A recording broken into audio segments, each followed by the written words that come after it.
All right, coaches, we'll see which team is going to do you proud. We have a draft, so please, let's cut to it. We can see exactly what is in store for us, and I'm already eager to find out if Liquid indeed are going to be taking that first Dire pick. And wouldn't you know it, they're actually going to be on Radiant with the first pick.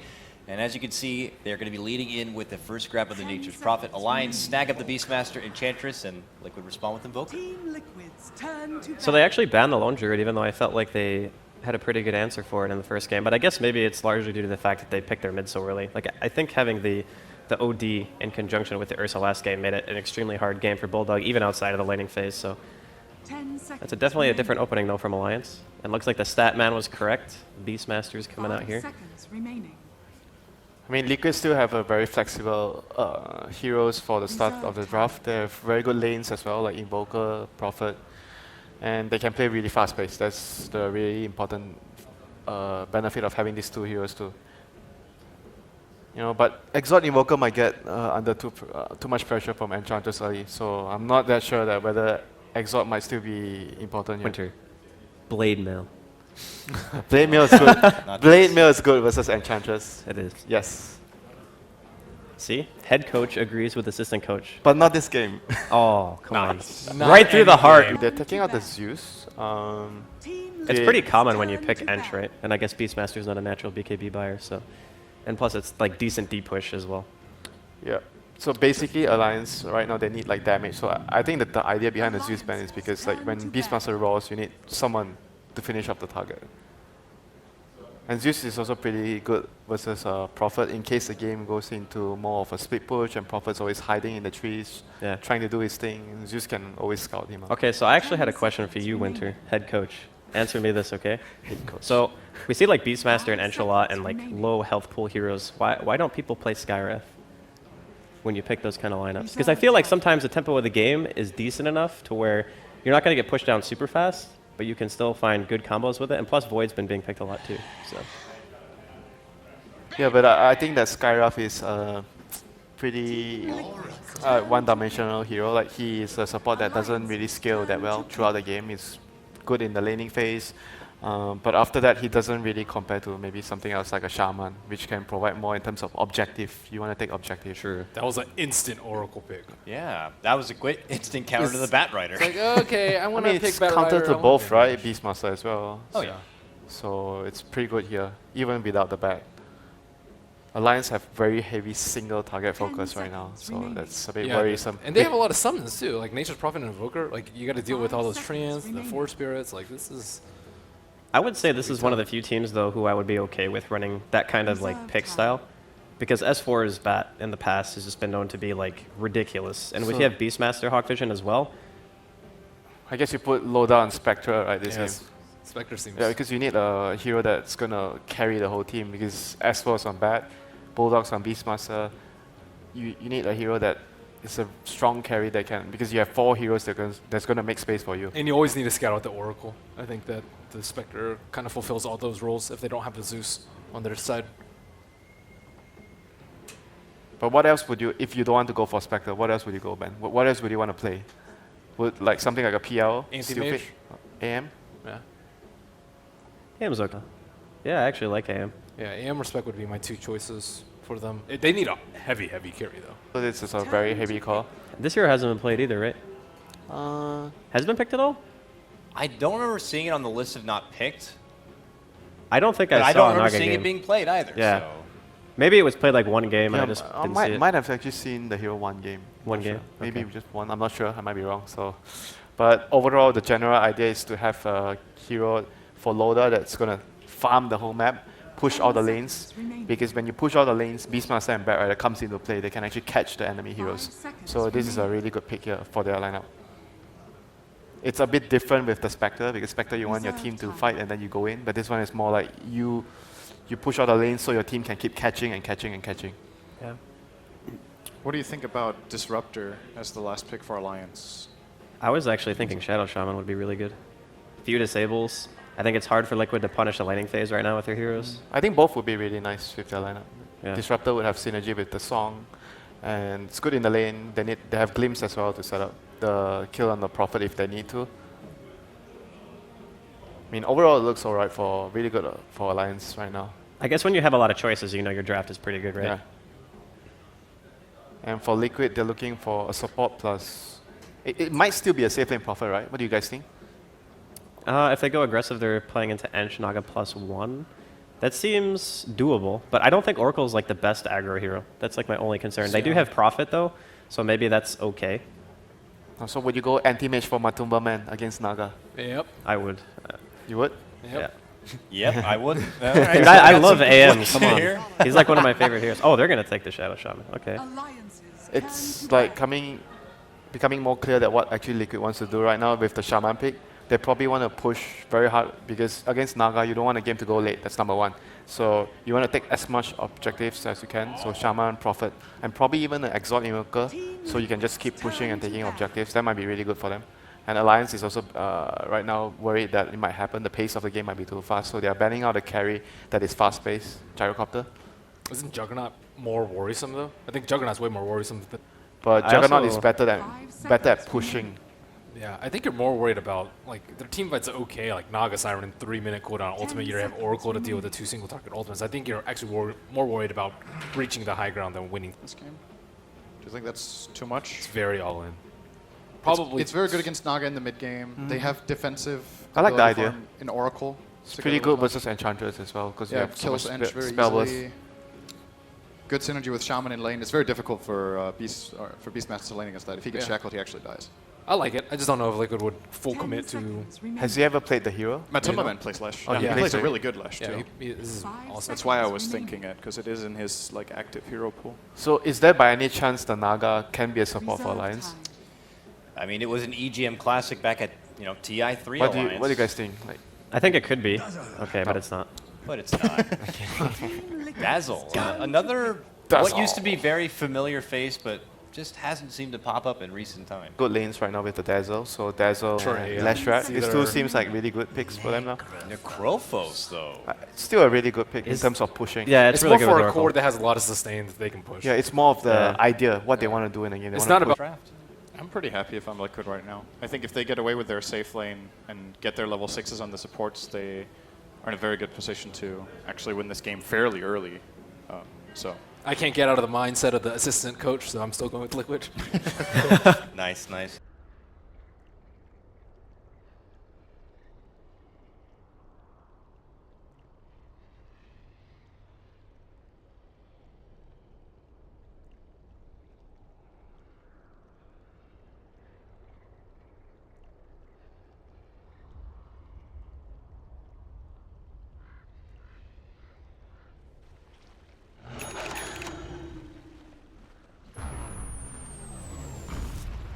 Prepare for battle.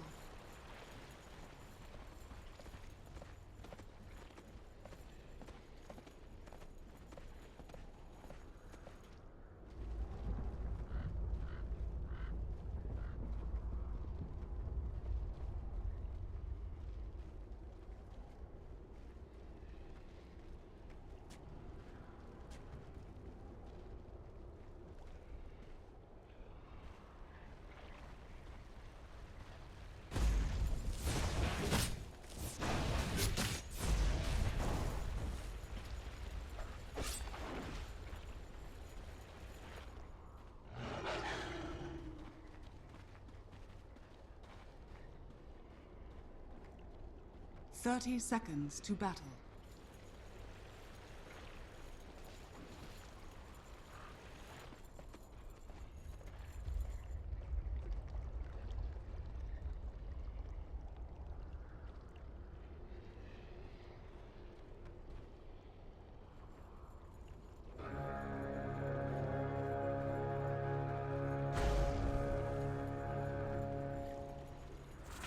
The battle begins.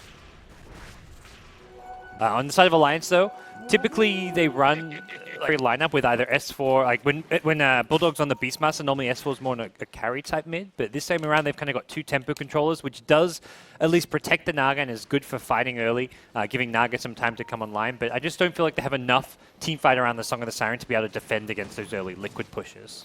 All right, let's see if that's how it plays out for Fada here. Handy back in the mid lane up against the Bat Rider. Has opted to go for the Sunstrike build and, well, of course, was expecting the Bat mid with S4 taking it on. So S4 doing a good job at keeping those stacks up. at some point Fada may be forced to back here. S4 going to crack level 2 momentarily. We'll have to be careful. But meanwhile, bottom lane, EGM, he's been caught out. Could well be your first blood. He's gone for the heal, and he will end up going down. So the offensive dual lane Dazzle Naga not paying off here early, as the Enchantress was off in the jungle, unable to assist there with the early aggression. Yeah, a bit of an interesting laning setup coming out from Alliance. I'm not... I guess they're really thinking with the Enchantress early rotations they can find some pickups, but the problem is Enchantress isn't permanently in the lane, so there's going to be plenty of openings for Liquid like they just did to find those quick kills. And Enchantress is going to get a lot done in the mid lane as well as the bottom lane to really justify this laning setup. In theory, it can work, right? If they get the mirror image, you throw the heal bomb out, and Enchantress creep is there, that's a lot of damage. But she wasn't in the lane, and they just got caught out too early. They haven't gotten the levels they need to have that explosive kill potential, but it looks like Enchantress is making her way in bottom. Not a smoke here from Ake, just waddling down. You can see the illusions are scouting. Some mirror image now online, and they're trying to get in position here to contest Liquid's pull. But Liquid staying in experience range, and so far at least able to trade here with Alliance. It's the one good thing for Ake is pretty much all 3 lanes in some way or fashion are gankable. Invoker in the mid lane, going for an Exalt build, may not even have the Ghost Walk if he hasn't got a point in Wex. In the off lane, you've got Nature's Prophet, so as long as you've got the necessary disable, you can find kills there. So it is set up very nicely for this to be a fantastic Enchantress game. Plenty of kill opportunities all around the map, but they've just got to find them. They've gone in bottom. Liquid, they do have the big global threat here with the Prophet TP as well as the Sunstrike. So Alliance careful about how they approach, maybe trying to bait out those rotations, or at least the Sunstrike. But back to the mid lane where Fada is getting crushed right now. 3-2, S4, 7-5 as a Batrider. Not a hero known for doing particularly well early on, generally speaking, in the laning stage. But S4 is really having his way here with Fada. He is the god of Batrider. He just plays this hero so incredibly well. The pressure on early with the napalm stacks. He doesn't care about giving away magic one charges. Has gone in bottom. I think they know the Enchantress move towards mid, courtesy of that ward, and now they're looking to punish. They catch out Loda. Sunstrike coming through. It is going to connect. Loda goes splat, and now EGM desperately into the trees. He will wind his way through here. Buys the teleport scroll. Looks to use it. Shackle actually is ready, but there's no mana for it, so he's going to tango his way through. EGM rolls the dice, and well, he will make it out in the end, but still, this lane is in shambles, and Ake yet to make his move in mid. Fada, if he didn't already know, he certainly does now. As the Dark Troll Summoner walks out, he backs up. So Liquid dodging ganks, repeatedly killing off the Naga in the offlane. And gods, when you look at the draft, can they afford to have a Naga getting shut down like this early? Early's okay. Like, there's always plenty of time to catch up. You're just looking at the first 3 to 4 minutes of the game where Naga's not done well. They already sent Loaded to the top lane as Beastmaster's about to hit level 6. So you've got Bulldog in a position where he can move around the map, kind of look to control the tempo of the game himself, which is maybe not a position he's most comfortable at, but it's a position he's going to have to take this game when you've got the Naga Siren as underfarmed as she is. So we're going to see Bulldog probably pick up some early smokes, look to roam around the map with the Enchantress, I want to say, while the Naga Siren kind of takes farm in the safe lane. And then once you get, like, I feel like all you need to do as Bulldog is get 1 or 2 successful pickoffs, and then by that point, S4 has his Blink Dagger, then S4 can kind of lead the way. So you kind of got this nice little tag team approach coming out from the Batrider and Beastmaster, where Beastmaster, he's in position to gank now, S4 and Batrider will be in position to gank in like 4 to 5 minutes from now. Kuroki and Jerax, they take advantage of the exodus from Alliance, everyone abandoning this bottom lane for now. They saw quite a bit of it. So they start going for the double pull through. They rotated the Oracle to mid, making the adjustments to ensure they're not wasting their time protecting Matumba Man when there's no one to protect him from. Good rotation by Liquid, and we'll see if they look to make any aggressive moves. But as you predicted, Bulldog has headed towards bottom now, off at the big camp, just farming up the jungle, but very likely to make a move into the lane or to a gank here momentarily. See S4 now, Invisvern grabbed. Trying to move in, Fada in danger. Saved his skill point as well. Is available. Often you don't see it at level 6, but this is a kill opportunity. They're going to let it go. There's the Firefly pulling Fada in deep behind enemy lines. They then commit a roar as well. That's some hate for Fada. And Fada will fall 7-5 now at the death. A rough start here for the Invoker. But that one, I mean, when they commit a roar and a lasso, it's going to happen. Yeah. It's something for Alliance, and they've got what looks to be, for the time being, a free farm lane for Loda up top. So Liquid need to make sure they make the most out of the map elsewhere. Nature's Prophet will be out of jungle. They also really want to be able to pressure and take down that tier 1 bottom tower. If Alliance are going to focus their efforts elsewhere, punish this bottom lane. Well, Bulldog back to defending it, and Matumba Man holding the lane for now. So is getting free farm here in the safe lane. As we see Alliance sitting back, they'll probably be waiting for their next lasso, their next roar, and then make a move forward. Very pesky. You want to pressure this bottom tier 1 tower, but every time you get close, Bulldog's going to drag her away with the boar, so just good control from him.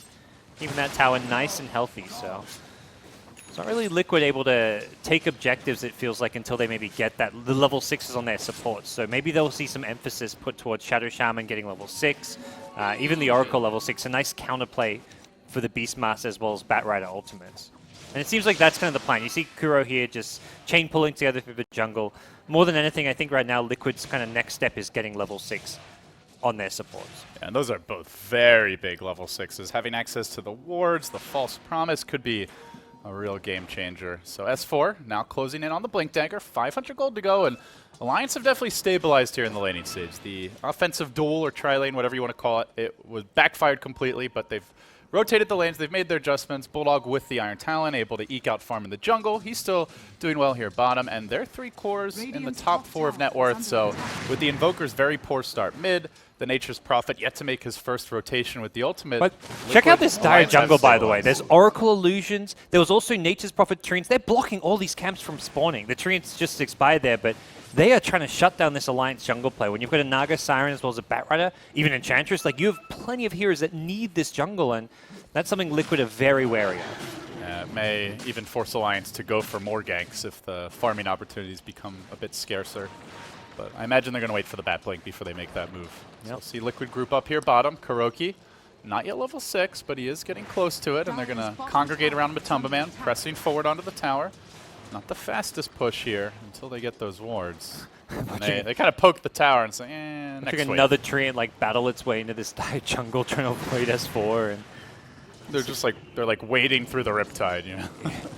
Constant ongoing struggle. S4 doesn't have a big camp just to farm. He's got to go for this Mud Golem camp. His Blink Dagger is being slowed down by a... And if you imagine he has the blink right now, he comes bottom, that's possibly 2-3 kills. I want to say it's been slowed down by at least like a good minute and a half, 2 minutes, just through some nice microplay there from the Nature's Prophet as well as the Oracle Illusions. So Loda going to grab the early Arcane Boots. We'll go into the Octarine with these later on, but gets that extra bit of mana to sustain him in lane for the time being.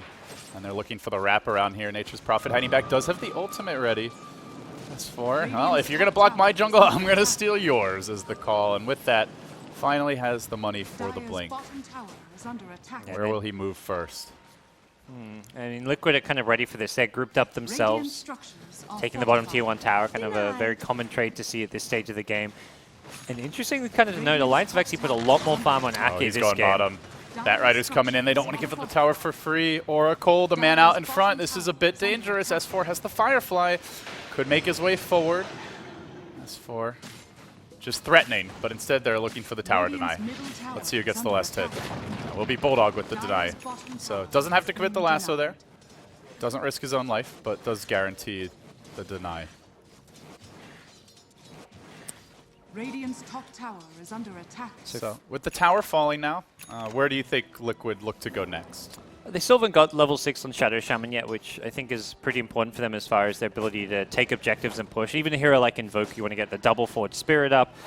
He's only really seeing on his Magic Wand treads coming out, so it's Liquid you kind of need to spend some time reacting to Alliance's, I want to say aggression. They're going to be looking for pickoffs, less towers, but they have to be very wary and ready to either counter gank or at least kind of maneuver around these gank opportunities that Alliance are going to be trying to find. Just when he's starting to catch up. Fada, this is not the way he wants to go, but they've got the vision on him. They're going to lead here with the lasso. Nobody remotely in the neighborhood help out. Then they commit the roar as well, and with all that damage, Fada continues to burn, surviving for ages, but eventually they will secure the kill. Jerax also TP'd into this one. He too is immolating, and the slow from the board combined with the Firefly damage, almost enough to kill him. At long last, Matumba Man arrives, will get the kill, courtesy of the Reaper's Sight. That will be an extra 30 seconds on the sidelines, but S4 backs away. Kuroki trying to keep the vision on him, trying to prevent that blink out, but can't quite do it as S4 successfully retreats. So they trade a Beastmaster, 2 ultimates, but they do manage again to slay the Invoker.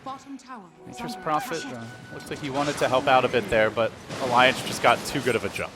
Yeah, Popped the ultimate, but that was it. and that's ultimately a good trade for Alliance because they've got the Naga Siren pressuring and farming the top lane, even though it's Beastmaster dead for an extended duration from the Reaper's side. it's still okay for them. When Beastmaster is dead during the Raw cooldown, so he respawns and he's pretty much got Raw again. And this is a stage of the game where Alliance will be looking to probably chew through a lot of their smokes, at least probably all of them, if not all of them, maybe leave one behind for like a Roche fight or something, since Liquid have a lot of Roche taking potential. But more than anything, Alliance just need to do anything and everything they can to get that Radiance online for Naga Siren. They are going to need it because it's really their main tool for dealing with the Treants and these Invoker Forge Spirits, just poking away at towers here and there. The new and improved Treants quickly bringing the tower low. It'll almost be in deny range as they continue to go to work on this one. The Catapult's going to get it there. This likely is another tower deny for Alliance. Catapult will fall. So that's 2.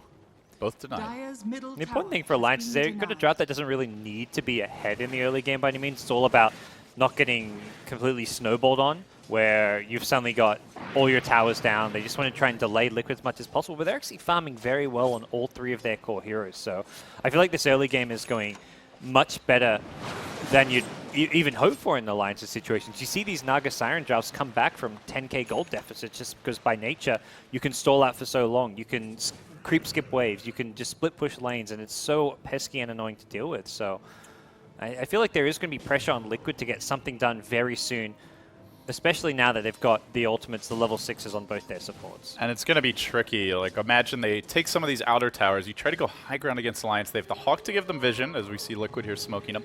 Batrider, indisputably one of the very best high ground defense heroes in the game. You've got the Son to reset fights, and the Dazzle to keep any hero that gets jumped alive. So Liquid definitely going to have their work cut out for them, even if they can eke out some of those lower hanging objectives. Their smoke so far unsuccessful. They'll continue their foray here right towards the Batrider, but unfortunately Batrider is a very difficult hero to bring down. They do manage to get the Hex off though. The Sunstrike coming through. Reaper Scythe committed again, and they get the kill with it.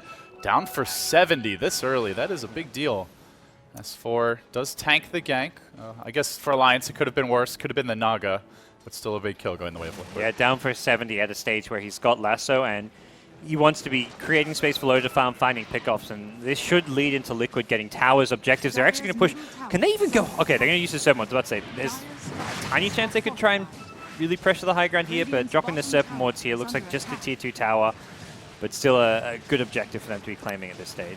That's the one thing you have to be careful about is if they get that Reaper Scythe kill, and you don't have the buyback, a 3rd tower deny for Alliance. Ouch. Okay. Then at that point, perhaps you can actually hold the high ground. But the wards were used, so it's likely not to be a full base breach, but it will be a lot of damage on the tower. EGM dropping the weave, hits all of Liquid, and they still stick around. They're going to work here with the Forge Spirits, as well as the Treants. Liquid trying for the quick lane of Rax. Nagasan is available, though. Roar's online, bats up in 5, and there's the Son. Alliance are going to wait for S4 to come back, and they look to engage. Who's Bulldog going to focus? Let's see. Loda gets in the middle of the enemy team. He lets the Riptide go. The Meatball comes down, though, the other way. Matumba Man kept alive for now by the False Promise, and the Necropho's proving to be a bit too difficult to finish off. Loda's forced back. They've already committed the Son. S4's in a bit of danger. Ake comes in from behind, but they've lost 3. They've committed all their big ultimates. It might be 4. Ake trying desperately. He can't get it done. And Liquid, just like that, who needs Serpent Wards, are taking a lane of Rax. The range down for now. A double buyback forced out by Alliance. Alliance thought they had all kinds of time, and these buybacks looks like they're going to be for not every single hero. 1, 2, 3, TPing away. That was not something Alliance was even counting on. All right, well, I talked about how Naga can come back from 10k plus gold deficits. That's what's going to have to happen here. I mean, it's only 3k for now, but a lane, well, not a full lane of Rax, just a range Rax this early on in the game suddenly finds Alliance under a tremendous amount of pressure. This game gets so difficult now. There's the Relic. And all it takes is that one pickoff, that one Reaper kill, and suddenly the game just gets blown open. With that, a Blink Dagger out from Matumba Man now. Very offensive build-up. Wanting to be able to split push more quickly here and jump on top of Alliance in the midst of these fights. Maybe jump away from S4 if there's a lasso opportunity. Well, I mean, that's just where Liquid's draft is incredibly unforgiving. One kill, one Reaper, and remember, they didn't have the wards there. If they have the wards there, like if that happens again, that's the melee Rax. And then you're looking at the lanes always pushing in with a Nature's Prophet on the side of Liquid to help counteract any Naga counter pressure. Matumba Man debuting that Blink Dagger, moves on to Ake. gonna drop the Reaper Sight. They won't kill him off during it, just right after they blast him down. So he'll still be dead here for 45 seconds, quite a while. Not a Reaper kill they really needed at this stage. I don't think Liquid are looking to transition into a push off of that. The lanes aren't in the right position, so ultimately it's all about the kill, the pick off, and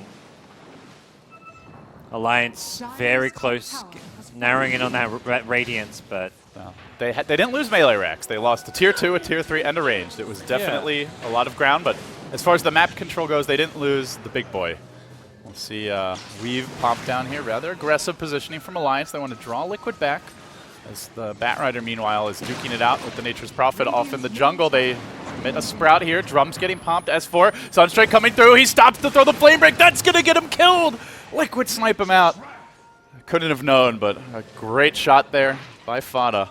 Coming back after a rough laning stage. Now finding himself significantly ahead of the Bat. And, well, he has gone for a round of Atos. Pretty unusual build in a strat like this. You would maybe even consider perhaps a Necrobook. Typically I think you probably would, but against the Enchantress, it's like a free steal for the Enchantress, so you don't want to go Necrobook into that hero. The Atos, great stats. The HP really helps you out a lot, and the slow actually synergizes quite nicely with your Forged Spirits and just sets up a lot of damage output potential, sets up a Sunstrike. So. You can see Liquid have that killer instinct. Mind Control maybe was going towards an Axe, but it looks like now he wants to go back into a mech and just finish this game off ASAP as Alliance get bombarded from distance here. Liquid busting out the long-range artillery, Forged Spirits as well as Triads combined. They mow down the melee. They back off safely as a 5-man squad. They've gotten one lane. Now, we all know that is not game versus Naga, but they're getting towards those bigger items. Shadow Shaman working on his own Aghanim Scepter. We're going to see Invoker picking up a point booster in Alliance. They know they can't just give this away for free, so they're going to smoke. They're rolling the dice. Roche, yeah, they're expecting a Serpentwood's Roche here, but for an opportunity to strike. But Liquid aren't gonna fall for it. They back off. Liquid not going for Roshan kind of says they're expecting this play, though. They don't see enough heroes pushing out, pressuring lanes, and they still might get caught from behind. It's very important where that Oracle is when S4 jumps in. Will he be able to purge off the lasso? There's also a song here that could mix things up that has finally cooled down. Matumba Man is backing off a bit towards the tree line. Smoke wearing off soon. They do have eyes on Matumba, but they don't know exactly where the rest of the heroes are. And in fact, Jerix is in great position to protect his Necrophos. Alliance slowly fencing it, but now they are going to get scouted out. There's the Rod of Atos, really slowing S4 down, pushing Fada to the side, but not back. Forged Spirits on the hunt now. Alliance scrambling away. If they don't have the element of surprise, they just do not want to go. We'll see Fada healed up by the Purifying Flames, and now Liquid gonna shove down the bottom lane. So the smoke gank does not succeed. Liquid maintain a tight composure, and they go for a smoke of their own. I think was out of the Dire ward range, but the Hawk maybe just caught a glimpse of it. In any case, suddenly all 5 Liquid are gone from bottom with the lane likely otherwise being pushed. So they are playing very cautious. They're gonna back away, leaving only a Naga Illusionment. There's a Radiance online now, so you set the clock, Loda. Let the farming commence. And they know that's one thing Alliance do have going for them. It's not much, but they can get vision around the map using the Beastmaster, using the Naga Illusion, so they can be sure that Liquid aren't going for Roshan here, and that'll put Alliance playing very defensively on their high ground, trying to keep these lanes pushed out. So Alliance, as you kind of mentioned, allude to, not out of this one yet, but it's going to be an incredibly rocky road to turn this one around. Yeah, and Mind Control has gone back for the full completed mech, so Liquid wasting no time in trying to close them out. They don't want this to go late. They don't want to play against a 5-6 slotted Naga Siren. She's only got Radiance now. She doesn't even have the BOTs yet, and they look to push in right here, right now. Do they commit high ground? They're kind of reevaluating that one. They decide to back off towards mid instead. They'll farm up the enemy neutrals. Such incredible discipline coming out from Liquid. They've been grouped up as 5, I want to say, for probably about 8 minutes in a row now. Something you normally see a team group as 5, take a tower 2, then they spread out their map to farm. Liquid said, nope, we're going to stay as 5. We recognize Alliance's way back into this game is through finding pickoffs from the Batrider, the Beastmaster. So if we're always grouped as 5, Alliance have to be afraid, and they also can't find those pickoffs. And there's just really no openings at all for Alliance because of that. The Ward Wars continue here as they will manage to deward that hill, I imagine, in just a second. Sentry getting planted down, but Oracle moving in, does try to snare S4. He blinks a bit to the left, dodging away. Won't get caught out. Very tense moment, though. You get 1 kill with the Necrophos. If he doesn't have buyback, that's likely your Rex. So, might not have looked like much, but it was a dangerous moment there for S4. So Mind Control is going to back off. Liquid, they don't find their opening just yet. They're still nervous to go into the Roche Pit up against the Hawk, the Song, and the Lasso. That is just an army of disruptive spells that Alliance have at their disposal. But you can see they don't want to leave that area unoccupied. They are sticking around towards the south. Yeah, they've probably seen a few too many of these games where one bad Roche fight suddenly buys a tremendous amount of time. And this is definitely a game of one bad team fight for Liquid. They're going. They're thinking about it. S4 with his customary haste rune at a critical moment that could turn the game. Oh, he's found Jerax. He wants Jerax, and Jerax will get caught out there. The Invoker gets roared. Follow-up comes through, but the Reaper Scythe not enough to secure a kill. The ward's getting dropped in the midst of the fight. Matuma Man brought low. They finish him off. Necropho's down. They buy back on the Oracle. Song, disengagement from Alliance. They want to get out cleanly. Oh, And they will. A 2 for nil, and a Serpa ward's forced up, and a buyback. Man, what a time to have a haste rune. Yeah, classic S4. That haste, honestly. that was entirely the haste rune as well. Like because of that, the Atos doesn't act as a counter. We're looking at a Batrider who does not have 4-staff. This is probably one of the latest 4-staffs S4 has ever gotten on Batrider after his Blink Dagger. But having a haste rune means the Atos doesn't counter him. And he can actually scout for the Oracle. Yeah. If he does that and there's no haste, he just likely dies when he gets in too close. Well, that's the fight for Alliance. It's very much a game of one bad team fight and suddenly Alliance get a huge amount of farm, a huge amount of time. That wasn't a full-on like disaster for Liquid, just a couple kills, one buyback on the Oracle, who's not really a hero, whose buyback hurts him too much. But it's time for Loda, and that's what they need. Now the leader in net worth, he's got the Yasha up, building perhaps straight into a Manta style. We'll see. Maybe a casual Yasha back into BOTs, but in any case, he's getting those new items. Also time for Bulldog, has gone for the Blink into the Necro Book, so accelerating his own split push. The Blink before finishing the Necro 3. I think recognizing Alliance aren't finding kills, they're not able to fight into Liquid. He just wants that extra bit of mobility. And it also keeps Liquid back from any ambitions of going for a Roche, so if you're Liquid now, gods, as we see Mind Control, nice job there, snipe out the Courier. When do you go? They've gotten one lane of Rex. They are still in a comfortable-ish position, but Naga's farming, Bulldog split pushing the map. How much longer do you feel you have before they need to try and go and take that second lane? I don't think it's so much that their lineup's on a timer, because their lineup is still ridiculously good, even late game. Yes, Naga is that amazing carry and is going to scale incredibly well, but Alliance, they've got these 2 tempo controllers. Liquid have heroes that can itemize really well towards the late game with 3 good cores that can scale. So by no means are they in a rush in this game. It's more they're going to base on the circumstances. If they find a pick-off, so they're going to play around their smokes, play around Roche timings. If they can find a kill, take a Roche, and then it sets them up to go for the high ground. But more than anything, Liquid just don't want to rush things and make a mistake. They know how good Alliance are at punishing any small mistakes you give them. Well, let's see if they find any opportunities here. Mind Control up to 2,600 is closing in on the Ags. Looks like Liquid are going to be building quadruple Aghanim Scepter this game. 3-point boosters already grabbed. So they will be dropping some serious pain here with the ults. And, well, they get a very big one now. Matuma Man completing his own. And, you know, that's the thing is even, let's say they're down 15,000 gold. If 15,000 of that is in the Naga and you kill her, things can get very good. Yep. For Liquid, so they'll have the chance to delete a hero from the game, as it looks like we've good old-fashioned Kale. All right. Well, it wouldn't be the Shanghai Major without a little Kale. It feels only fitting. Alliance, the ones who take Roshan, not what you'd expect in a game like this, and something that gives them a bit of a gold boost won't necessarily help them win a team fight having an Aegis. I feel like all it's going to take is that one Reaper pick off and suddenly Alliance in a lot of trouble. So they're still going to be very wary of what can come their way. And well, then I guess all eyes on the Dazzle for a timely grave. Yes, this Dazzle grave is going to be on point. Loda prepping things nice and early here. Drops the Song. He's only isolated Matuma Man. Kuro's in a decent position. They're trying to kill off the wards during this time. They do manage to kill them all. Let's see if that stops Liquid from going in. There's still a decently strong lineup, but Mind Control gets lassoed. Oracle not in position to save him. Jerax can't help out his buddy. Mind Control popping the mech. Very tanky there. Now the Meteor starts to come down, and Alliance are going to take a rebuttal of offense. S4 graved up for now, biding their time. Kuro low. They will lose the Shadow Shaman. Loda routing them. They get the Imps off, and Matuma Man 2 will fall. That's 3 heroes down, and Alliance have them on the run. Now the long range net from downtown. Loda going to control Fada, push him back into the Ice Wall, and beat him down, even with the Ice Wall. Not enough to save him. That's 4 dead.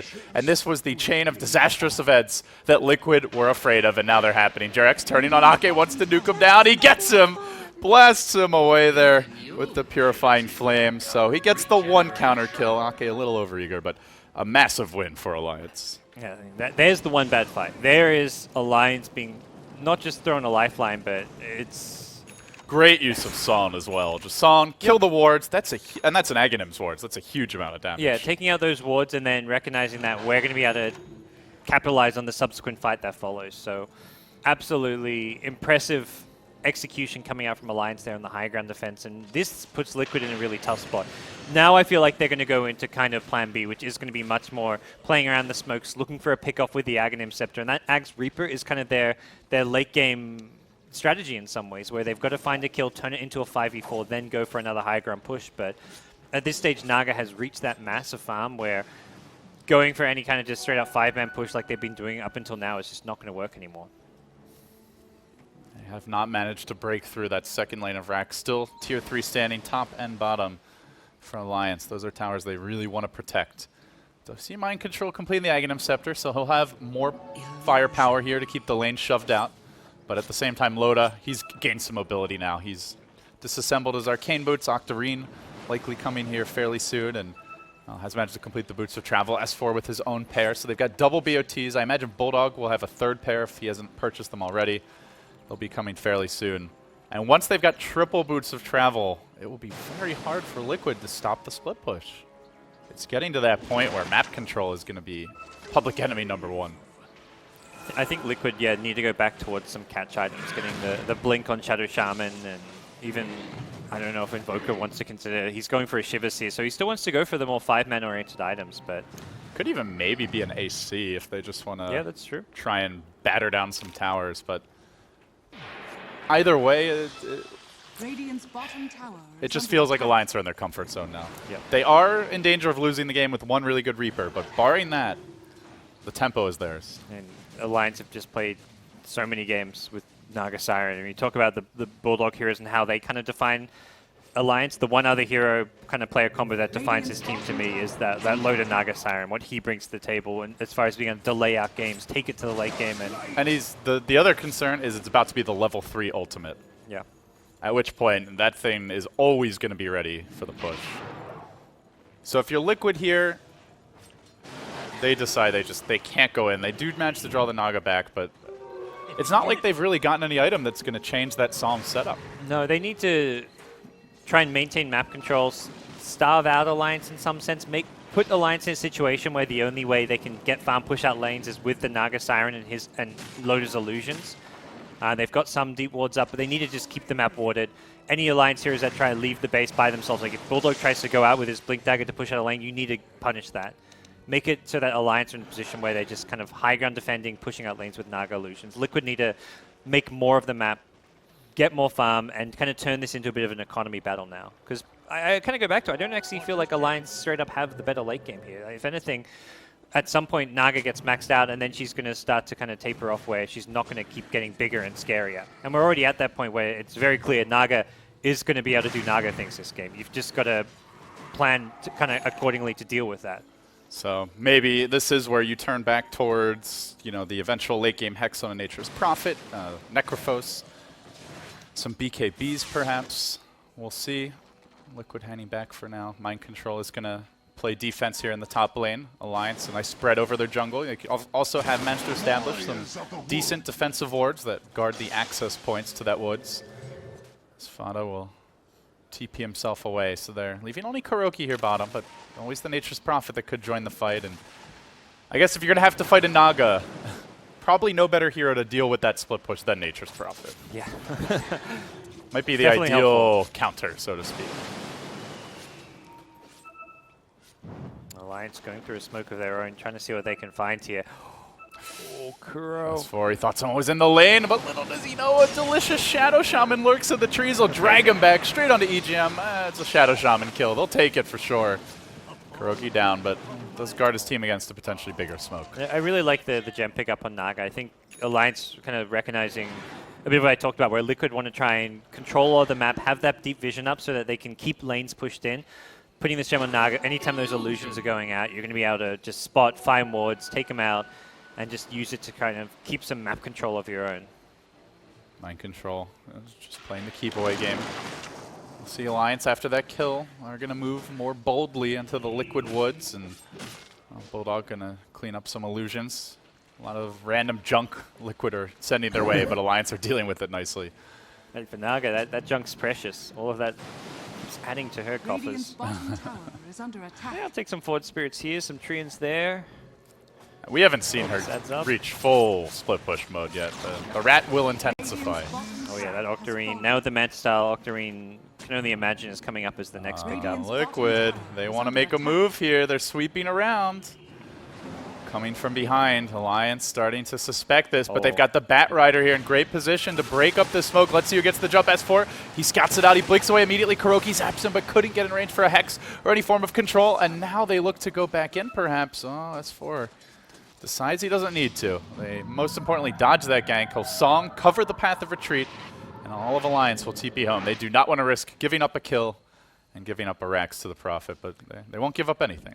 I think it's something that kind of sets S4 apart from some of these other Bat Riders. Often, I've seen him in that situation so many times where he's Fireflied up, he scouts out of smoke, and his first blink is always a defensive one to reposition himself so he can kind of gather what the situation is. Is it just a solo kill? Is the whole team there? So many Bat Riders see that one hero there and just instantly try and jump and get the pick off. This is a big one. Mind Control does have the magic stick, but with S4 here, he's not going to have a chance to TP out anyway. Out of mana, out of health, and dead. He buys a Maelstrom before falling, but Alliance, again, have been ruthless here at just shutting down these Liquid maneuvers. More and more, it's Liquid reacting and hiding as a scared pack of 4 or 5. And then the ones that are all left on their own, they get cold from the herd rather quickly. S4, again on the hunt. He's still got the lasso ready. Didn't have to use it there in the last engagement. Fadahan's very far back. Still waiting to see what that item will be. Up to 2,300, so if you did want the AC, could be grabbing it soon. If it's a Shiva's, a little ways to go for the Mystic Staff. And indeed, Tumba Man is building the Shivas. So. Probably Invoker buys a blink here. Could go for it'll the casual AC, play now for now. But I almost feel like the sheep stick we've been talking about is going to become a more and more core item as far as finding pickoffs. They want to be able to catch Alliance, set up for Reaper kills, and how about Bulldog? What do you want here if you're a 4,500 gold deep Beastmaster? Hold that thought. S4. Prepped and ready. He's going to get eyes on Matumba Man. Centaur's there. He drags him away from the Centaur, but also maximizing the impetus damage that Ake brings to the table. Matumba Man picked off. Alliance again. Just abusing the power of the Bat Rider and the Hawk. The vision game has really gone their way. Oh, EGM might be in trouble here. Got to watch out for that Sunstrike. Trying to juke. Slowly dropping to the Forward Spirit's Glimmer Cape coming out. Is he going to get him? Nope. He guessed north. EGM headed south, but it was certainly a good effort. And again, it's going to be Alliance taking control of Roshan off of these pickoffs. Not sure Liquid could do anything about this.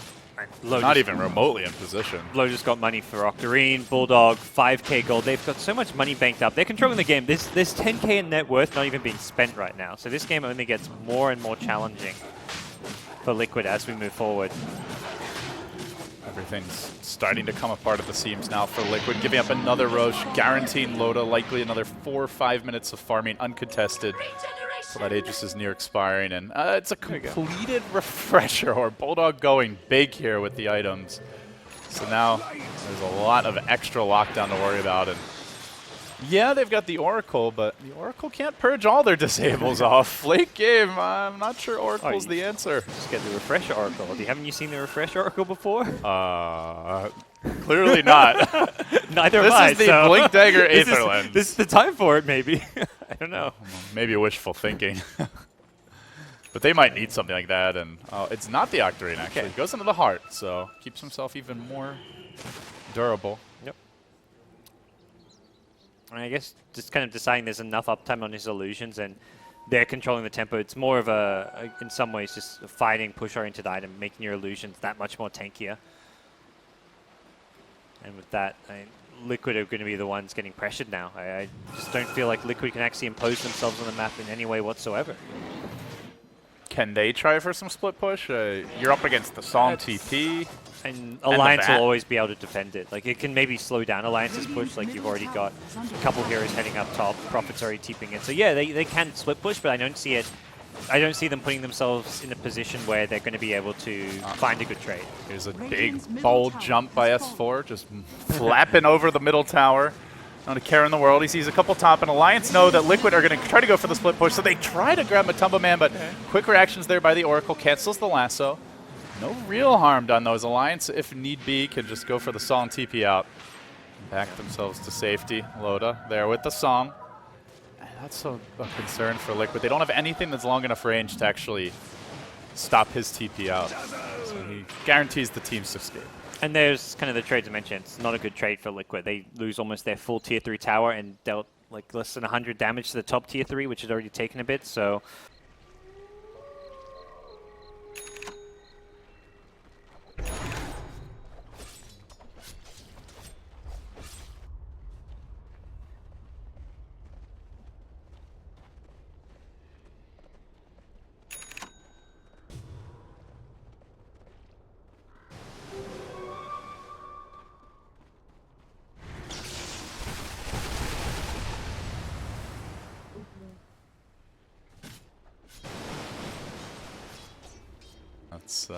It's all relative here, not in a good way. Alliance just feeling more and more confident. Buyback's undoubtedly going to be next on their list as they start to get to that point where some of these heroes have all their core items. S4 now, everything else is truly a luxury if you want to grab the Ags or the Refresher, but definitely not essential. they're just drawing lines down the large lane. and in charge. That's like the pub move where you're just like drawing lines straight down the middle lane, like, go in, guys, we got this. Like, that's just a sign of confidence. If Alliance think they're in a position where they can just 5-man down mid, and realistically they are. They've got the Naga Siren Heart. Naga is close to unkillable at this point. They've got the with an Aegis, probably is unkillable considering they can't. I don't really see them bring down Loda twice, and You just have to believe. I'm not sure believing will be enough here for Liquid, though. Loda moving in, illusions, engaging some chip damage, and the split push from Liquid. Very slow to counter this. They are not going to be trading for free here. They'll have to at least sacrifice one lane of racks. The Alliance keep on going, Deafening Blast. Nice dodge there from Loda, just deftly sidesteps it, and Alliance keeps on pressing forward. Range racks about to drop. The Aegis still up for a long time. They're going to Glimmer Loda, bringing him back out of EMP range. And now they move back up onto the high ground once more for the melee. Still, you can see the split push. While it's there, it's just not as fast as what they need. This melee rack's likely to fall. If Loda wanted to, he could even use the Song here, but he's hanging on to it for the time being. They're going to grab this tower. They'll leave him alone, and then everybody else will TP back. It looks like, at least for now, just the Bat Rider. As Picassa's TP then cancels it. Seeing the Nature's Prophet didn't actually commit, so they stick around. And now Alliance will march back. Only Treants and all that tornado that you mentioned, just a bit too short. So Loda, Song, TP, and now there truly is no way to stop it. yeah, it's kind of just blindly fishing to see what catch the Song TP. But I mean, you cancel Loda's TP. I don't think he dies, and other Alliance heroes can defend. But Maybe they just all cancel their TPs and come and kill you at that point. So it's a risky business here for Liquid. well, we go from a 13-minute racks to the next racks being taken at 38 minutes, the other way, and Liquid have got to be very concerned about the state of this game at this point. I imagine that also, like, mentally, it's got to be very wearing that you were so close to just crushing Alliance 2-0, closing out the series, and now you're suddenly likely to lose game 2 to a classic Alliance split push game, and starting to feel like, oh no, And the it other might thing, be happening again. the other thing that you don't want to be thinking about, but may come into your mind, like if you lose this game or something, is that eHome's waiting in the lower bracket. Yeah. The loser of this match goes up against the winner of eHome and Archon. So I very likely, imagine they're not thinking about that yet, but if you start thinking about it, you might have already lost game 3. you're in trouble at that point. No, that's hopefully not in the Liquid mindset yet, but certainly this looked like it could have been over, and it's anything but. So Liquid's starting to group up here in the top lane, but if they want to actually go high ground, they are going to have to throw their cards on the table and bang it 5 times because Liquid aren't sneaking in the base. They'll have to do it the good old-fashioned way. Tower is under attack. Octarine next. Naga having the gold now. By mind control, though, the BO2 shenanigans begin. So if you don't come to us, we'll go to you. Alliance saying. Mind control throwing out the Mjolnir, but Loda, it only tickles. Alliance, it's just been map control for the last 10, Just 15 minutes. so of this reactionary game. from Liquid. It feels like not only did they lose a bit of momentum, but they have not made a single move that's actually exerted any. I mean, you mentioned just presence on the map. We haven't seen any presence from Liquid in 20 minutes. Losing that second Roche really cost Liquid, and that was where I think Liquid had opportunities to go for it. The first Roche. I mean, Liquid could have potentially looked to go for it, but it's Alliance's used the fact they had the map vision from the Hawk. Liquid tried to go for smoke plays, but Alliance's draft is so good at just finding those smokes and preventing them from actually achieving anything, and that kind of kept Alliance in this game. And from here on out, Liquid can just only try and do their best to keep these lanes pushed. They're just going to keep on bleeding away, giving up these kills and pickoffs if Alliance keep kind of running with this Hawk boots of travel strategy. And they don't even need to. We can see now they're just going to, again, go for another kind of 5-man play, group up, push down this bottom lane. And once Liquid get a bit too close to the Dire base, I imagine we'll see Alliance again just TP back to defend. I mean, surely at some point, if you're Liquid, you just have to make a call. Like, all in on their base or just all in on a fight. Because right now they're just sitting back watching objectives drop. Tier 3 tower, dangerously low. A fresh swarm of Naga Illusions march in. The tower now down, and Liquid to send the Nature's Prophet up to the top lane, so he's not going to be here to assist in the base defense. They also leave Kuroki in position. They might be able to get the second lane, but it's going to cost them. Matumba Man, Necrovos down, 60 seconds on the sideline. Doesn't have a buyback available. Jarek staying alive for now, has cast the false promise to try and secure his retreat, but it only delays the inevitable. Alliance now, having gained their second lane of racks, are going to start TPing some heroes home. Loda with the Song of the Siren. S4 will end up dropping here, but I believe has buyback if he needs it. Hanging on to it for now, 70 seconds. Loda going to arrive. He'll clean up the Nature's Prophet. Wards to drop quickly. They only got a tier 3 tower out of this. So Alliance in the end, still the victors. And again, massacring cores. 2 more big ones down.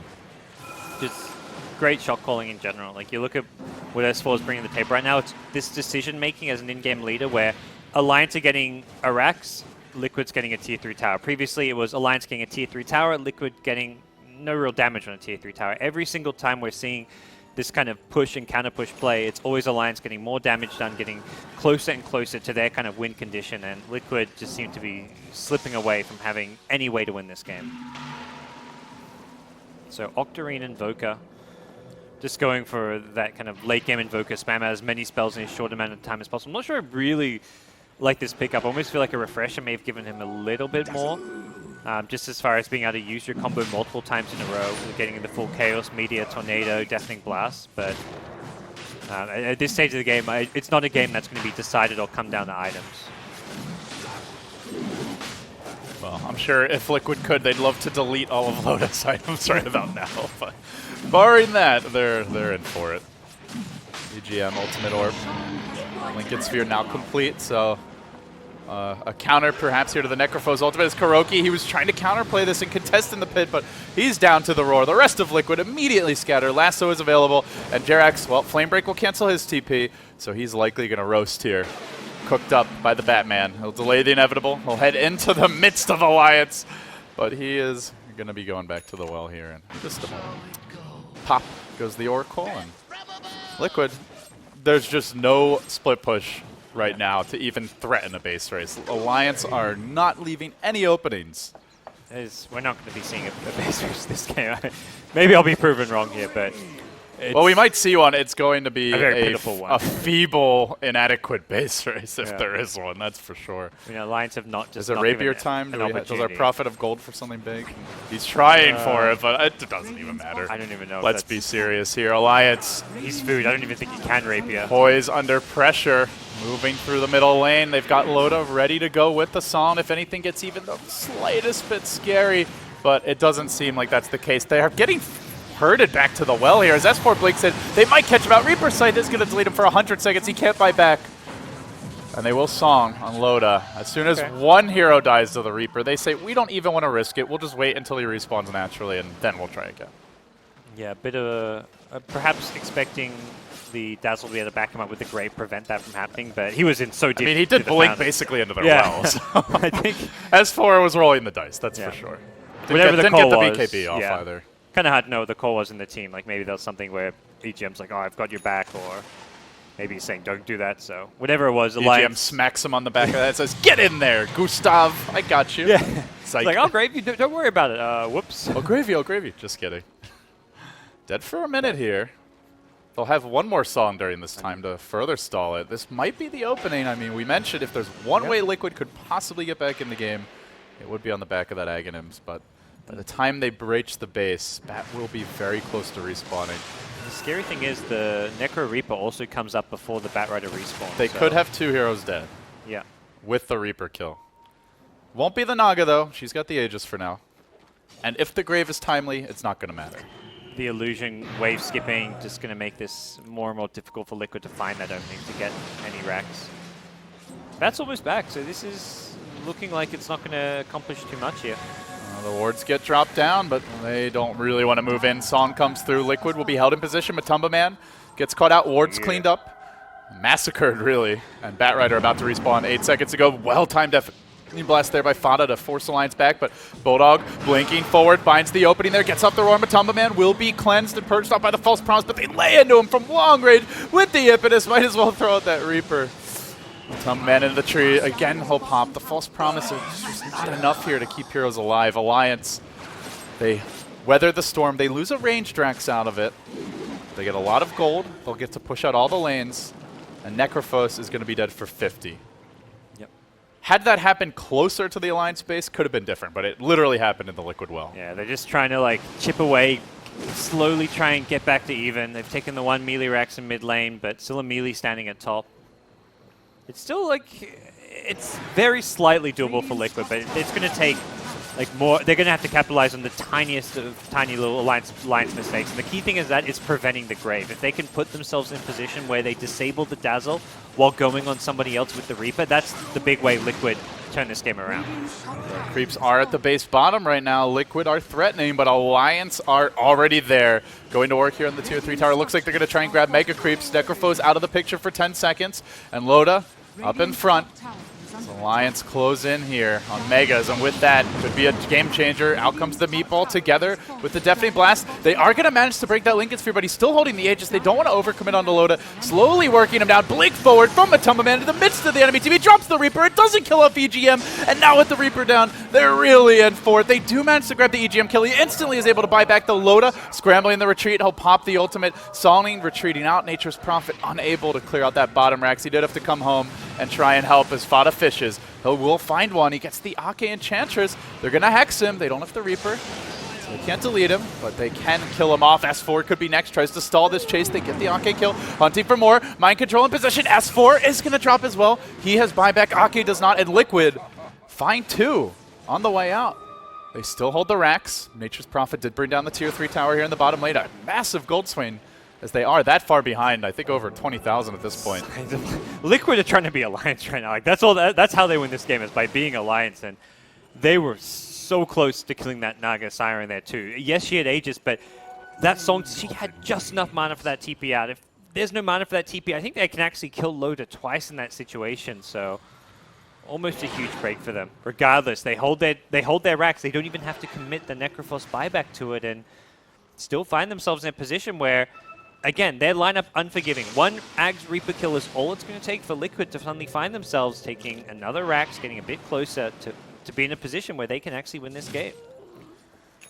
49 minutes in, a tense moment here. Alliance with a win would force that deciding game 3. A loss, and Liquid sweep them 2-0. Very defensive from Loda going into the Lincoln Sphere. I think recognizing that. How do we lose this game? It's the Reaper kill. It's that pick-off that Liquid can find. So he's going to not care about the fact that his illusions aren't going to be dishing out that much damage. Doesn't have a butterfly, doesn't have a diffusal, doesn't really have any items to give him much agi or attack speed, but knowing that all he has to do is tank up and survive. If he's on the front lines, he can, even if it takes twice as long to kill a Rax, it's fine because he's doing so in such a safe way that Liquid can't actually find those pickoffs. Just keep sending illusions, keep popping that Manta style, and play it safe. Yep. Necro Book, throw it in there. Let the rest of the world stand back and watch. Seems to be the game plan now for Alliance. And we're in a situation where, like, Alliance heroes have buybacks, but the Ags Necrophos can quickly take those away. 5,600 gold up here on Bulldog, so ready for his next item. And Another Lincoln's? I don't know. You know, honestly, is it even worth saving for buyback? You're probably better off getting something that helps keep you alive in the first place. Yeah, I think it's still slightly worth it because there's a good chance, you're just going to have to trust EGM to get those Graves off. So if he saves you from the Reaper, you likely die afterwards, and that's where you do want to have buyback. So, and you can't Reaper everyone. yeah, I think we'll definitely still see buyback on like the core heroes for Alliance. At least 2 of them should, like Bat as well as Naga, should be looking to have it. If you can buy like a big tier 3 item, like something like the AC or a Lincoln Sphere, maybe you forgo your buyback, but this could quickly become, buy either Lincoln Sphere good on Beastmaster. The other time you could consider something like a Scythe of Vice because he's got the refresher, so he gets a double hex out of that. But I don't feel like there's any Alliance aren't lacking for disables. Raw, Lasso are doing the job just fine. Alliance on the smoke here, looking for the killing blow. As Liquid hang back for the most part, just inside the base. Kuroki pings out the mid lane. And the Courier narrowly dodges away from S4. That was packing some big items there. Reaver now on the way, and they go for the lasso, and it's on to Jerax. They then roar Fada, controlling and locking him down, but Bulldog's been trapped out by the wards of Kuroki. They are likely to lose the Oracle, but Jerax managed to get off the false promise, so he's wasting a lot of time. Ake on the run. He's going to drop eventually, but can they get the additional counter kills? While this is all happening, EGM still retreating out. Jerax on the hunt. Lanes are pushing in slowly but surely. The imps from behind doing work to Kuroki. EGM able to get off the grave to keep him alive. Vada gets turned up by the hill bump. Jerax massacred from the rear as Loda comes roaring in. 2 more of Buttback. Mind control in the midst of it. They're going to song and say, screw it. We're heading for the backline here. As on to Batumba Man they go. Everybody from Liquid streaming back towards the base. They've now committed an Oracle buyback as well. Mind control surrounded. Beaten down. He will buy back too. They've thrown out 3-4 buybacks in this fight. They need to hold. Alliance seeing all of that, do they even back here? It's currently 3 buybacks on cooldown for the Radiant, 2 for the Dire. And that is a 10,000 gold swing. Devastating for Liquid. It started off well for them too. The Oracle doesn't Not die. done yet. They've got 2 more. They're going to let him go. It's a full 5-man buyback for Liquid. Everything in the kitchen sink being thrown at Alliance right here, right now. There's a lasso ready, a BKB cheese available on S4. He's hanging on to that cheese, not poppy yet, but could reinitiate at any moment. Loda covering their retreat here, activates the song. Alliance able to back away. And they will escape. So they force out 5 buybacks. They only buy back on the Beastmaster, and it looks like they might even get out cleanly. Fada, he's on the hunt. He's desperate for vengeance here. He heads to the north, but Loda swings to the south, and unfortunately, since it's nighttime, he didn't see which way he went. He's going to make it back. S4 grabbing a bounty rune. A little extra salt in the wound for Liquid fans here. And now Roshan too. And I'm not sure Liquid can even contest this with 5 heroes lacking the buyback. This is where... On Liquid side, you can just sit back, try and wait for those buybacks to come back up, but at that point you're almost fighting a losing battle, so... They're moving down mid. Very tricky stuff. Liquid in a desperate situation at this point.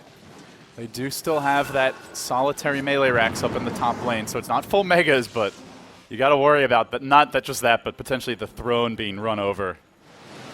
As we head towards the ultra late game, 53 minutes and counting. Dazzle wandering down the river, and it looks like he may wander directly into the entirety of Team Liquid. EGM gonna get caught out. They lose their Dazzle, and he can't buy back dead for 2 minutes.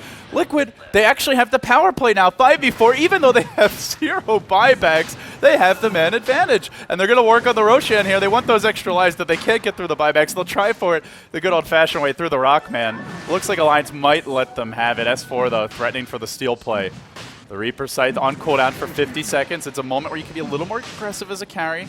And it's not just the support that got Reapered, it's the support which hard counters the Reaper Scythe in the late game. There's going to be another Reaper Scythe up before Dazzle's alive. They're moving in. Kuroki up on the cliff. He wanted to jump here. He there. may get punished.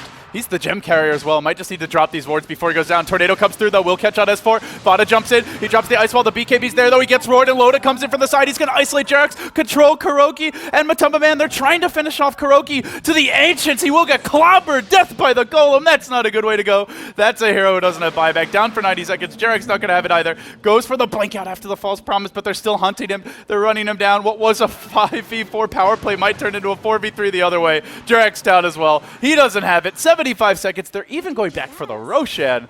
Could possibly just rush down the top lane. But Alliance playing it safe here. They'll deny Liquid a Roshan, and they'll get an Aegis and Cheese for themselves. They've got a full 60-second window here to have Aegis, Cheese, and push that last melee racks. Liquid running out of options just about. Mass Lincoln Spheres coming out The name to of go the with the game. Grave. They're going to have the Dazzle for the next site already. Alliance storming to the top. BOT and Loda leading the charge, and scouting ahead is S4. Draws the line. He's made the call. Alliance looking to close out Liquid and force that game 3. And S4 poised for a pickoff with the as well. smoke initiation, he's going to come from the trees. Let's see if they're ready for it. Mind control gets off the auto attacks. They get off the Reaper, but he's got the BKB. He's able to pop the cheese. S4 baiting out the Reaper. Now the Song coming through from Loda. He's going to move past the racks. Let his team set up. Then Bulldog comes in, drops the roar onto Fada. Locked in the middle of it. Now the lasso on Matumbaman. They've got no way to purge. The Oracle's dead. That's 3. Make it 4. Nobody with buyback. Liquid, they had their shots this game, but Alliance persevere, and they will force a deciding game number 3. Really impressive stuff from the Swedes. Absolutely. Incredible hold